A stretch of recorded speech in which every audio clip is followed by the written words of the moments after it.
Sunday. We're going to talk about the Wunda Chair and spring choices today.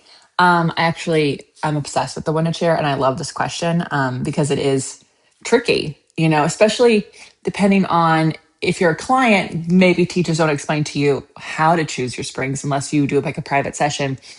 And if you're a teacher, so often teacher training programs just tell you to memorize, like, this is a spring for this exercise, and don't really explain the why behind the what, the what.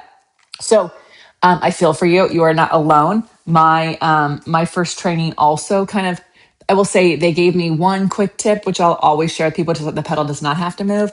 But they also didn't explain to me like why spring choices were what they were, or what to think about, or what to consider when it came to choosing springs for exercises on the Wunda Chair. So the thing about the Wunda Chair is there are so many exercises you can do on it, and every single Wunda Chair is slightly different and created often for different reasons. And so this is a classical Wunda Chair. You can do a lot of the exercises on a contemporary chair, no problem, but depending on the height of the chair or the width of the top, some exercises might not make a lot of sense, right? And vice versa. There are exercises that are done on contemporary Wunda chairs that I could not probably do on my chair because I don't have a split pedal, things like that. So you'll see I have 3 hooks on either side with 2 springs, right? And how do I know which spring setting to choose for someone or myself? Actually is going to take time.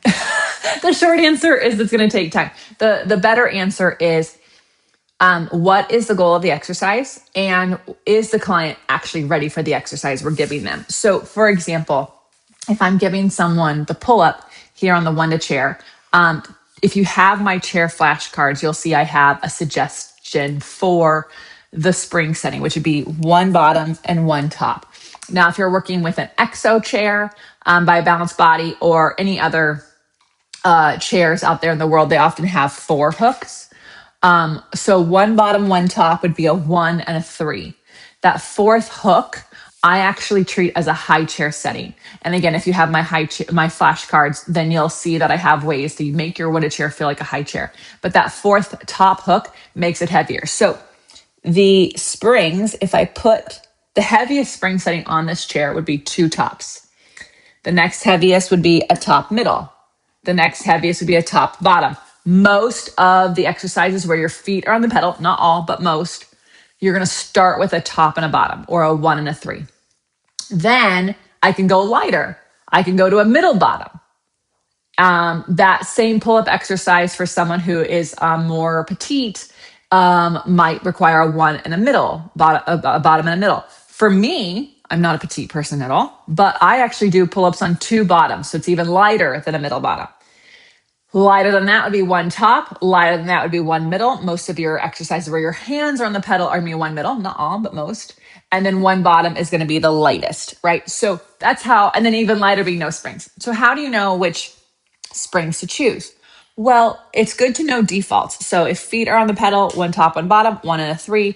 If hands are on the pedal, probably a middle. But then it is a matter of knowing, like, if you're the person doing the exercise, feeling it out. Does it feel like the pedal is pushing you around, supporting you, part of a dance? Or does it feel like you're getting pushed around, or it's not supportive at all? If it's pushing you around, the spring setting is too heavy, right? When I do a pull-up on a bottom and a top, a 1 and a 3, the pedal actually pushes me past my shoulders and turns into more of a pike versus the longest round shape. And so that's why I do 2 bottoms, because that spring setting forces me to work like 2-way stretch, keeping the body weight even on both the hands and the legs, working all the different directions, right? So it's supportive. It's a good dance partner, but it's not too much pushing me around. However, if I did 1 top, that's the next lightest, I would actually feel like I had no support at all.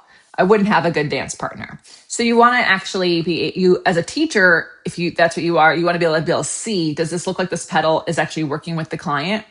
As a client, does it feel like it's working with you, a partner, right? Something that I'm really excited about when people go through my teacher training program, Uplift, next year, is that like they will actually learn how to play with all the different spring settings and feel it in their body. How does this feel? Is this a good challenge? there is reason to actually pick a heavier spring setting, right? When you're doing press downs, you actually might want to pick a heavy spring setting like you would for a high chair so that you can actually challenge your balance, because it really depends on what you're trying to do, what you're trying to ready yourself for. We just did a chairs weekend for 𝐿EVATE, my mentorship program for comprehensively trained teachers. And it was so fun to watch them play around with different spring settings in their own body and in someone else's body to teach their eye what they're seeing. I'm seeing, so that's what support looks like. That's what too much support looks like. That's what not enough support looks like. And so when I get on any Wunda chair, I start with a bottom and a top, and I do exercises. I know that that's my spring setting. I feel it out.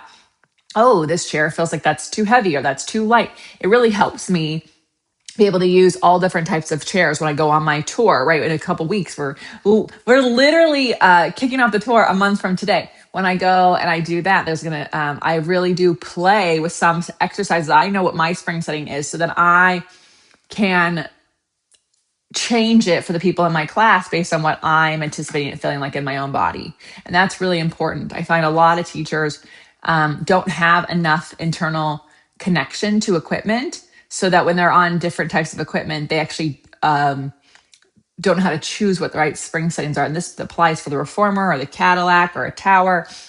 If you really have an understanding of what an exercise should feel like, then you can actually play with spring settings and different types of equipment to get that same feeling on wherever you're teaching. It makes it so much easier. Client, same thing. You can know what your spring settings are, and then you can have a much more autonomous practice. So I'm super, like, the chair to me is one of the most personal practices that you'll have, aside from the mat, to be honest, because you really can change the springs to fit the needs you have that day, because you can just make it a little heavier, make it a little lighter, something you can't do on like a classical reformer.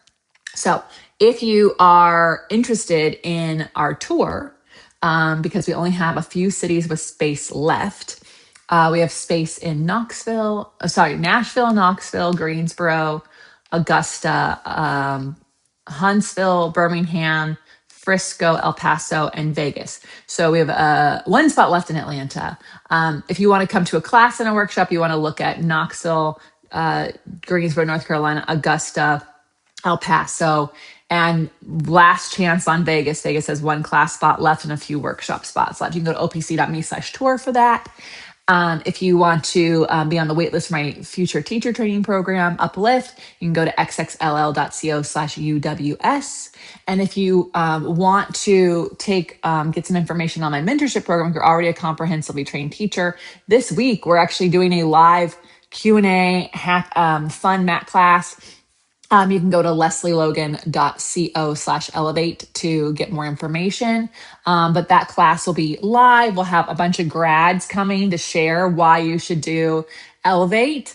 𝐿EVATE is for people who've already done mat, reformer, tower, Cadillac, and Wunda chair training. You have to have at least those. So if you only have a few of those, and you're going to want to do Uplift. But yeah, what do you think, Brad? Anything else? Anything coming from our lovely people on the 4th of July weekend? No. Awesome. Well, you guys are amazing. And play with the Wunda chair. You know, we have a couple Wunda chair workouts here on the YouTube channel. We won't be adding any more, but every single month on OPC, we had a new 45-minute Wunda chair workout. And it is some of the most fun. It's the hardest piece of equipment in the studio because it's the smallest surface area of a mat. And so it really challenges you to be working from your center. If you cheat on the chair, you're going to feel like the pedal is throwing you around or like it's never going to move. And it's also okay. You could not be cheating and the pedal doesn't move because you're still working your two-way stretch. So be kind to yourself if you're in practice, right? If you're like going upside and the only way to lift the pedal is to lean, and you decide to like just stand there and reach down through both legs and lift up to your center and think about it, you are going to lift that pedal one day from your actual center and not just by leaning and letting a seesaw push you up. That would be cheating. So anyways, thank you so much for joining us. Have an amazing day.